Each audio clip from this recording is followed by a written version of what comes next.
Okay, good morning, Year 5. It's our final piece of Mount Everest writing. This week, we would like you to write a postcard home because visiting Mount Everest is like going on holiday, isn't it? You're going to a new place and you're exploring it, okay? So yeah, a postcard is just like a short letter, okay? So first thing you need to decide is who are you sending your postcard to? Are you going to send it to your mum, your dad, your brother, your sister, your grandma, your granddad, or your friend? Okay, so decide who you want to send your postcard to. Right, let's have a look at what our postcard needs to include. Okay, so remember postcards aren't very big, so it doesn't need to be very long, but it needs to be concise. So let's have a look at the plan.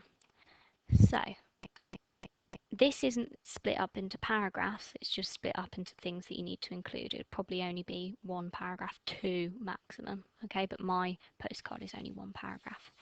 So you need to tell them where you are, how's your trip, and what are you doing, okay? Normally in postcards you let them know what the weather's like.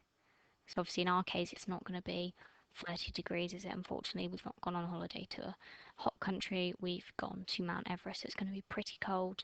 Then you tell them highlights from the trip, and then finally you sign off the postcard. Okay, so let's have a look at how I filled in my plan. So I'm going to say that I'm back at base camp, so I've gone to the top, I've seen the amazing view at the summit, and I've descended back down, and I'm back safe at base camp. How was my trip? I'm going to say it was an absolute dream come true. And what was I doing? I completed my goal and I reached the summit. Okay. The weather. So I'm going to say it's been colder than I imagined. Okay. The highlights from my trip. Definitely the highlight was reaching the summit. The view was absolutely amazing, and I also really enjoyed making some new friends because I spent a long time with these people during my expedition, and I really counted on them. And then finally, signing off your postcard. Um, I've put, I miss you so much because I've said I'm sending my postcard to my mum. I've said that I can't wait to tell you all about my incredible trip, and then obviously I've put love, Emily. Okay, so let's have a look at my example. Okay, so I filled it in on your publishing paper. So, dear mum, and then you've got your comma.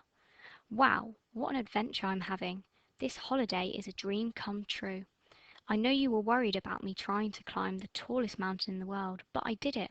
I completed my goal, and most importantly, I'm safe. That's really important. You want to let your mum know that you're safe. It took us about 54 days to reach the summit, and then another 53 to descend back to base camp.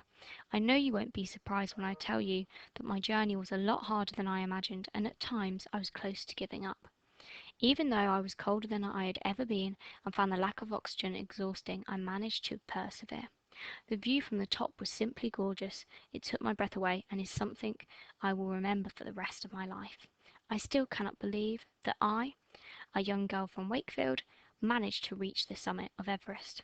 During my expedition, I've made some lifelong friends. I miss you so much. I can't wait to be home safe and tell you more about my incredible adventure. See you soon. Love, Emily. Okay, and you'll notice on the publishing paper you've got this stamp, and that is a stamp from, I think it's either China or Nepal, and you can see that it's got Mount Everest there.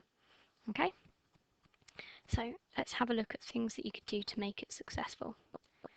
So you know your structure, um, so you could use fronted adverbials to help explain when and how the events of your trip take place. So during my expedition, and even though is also a fronted adverbial.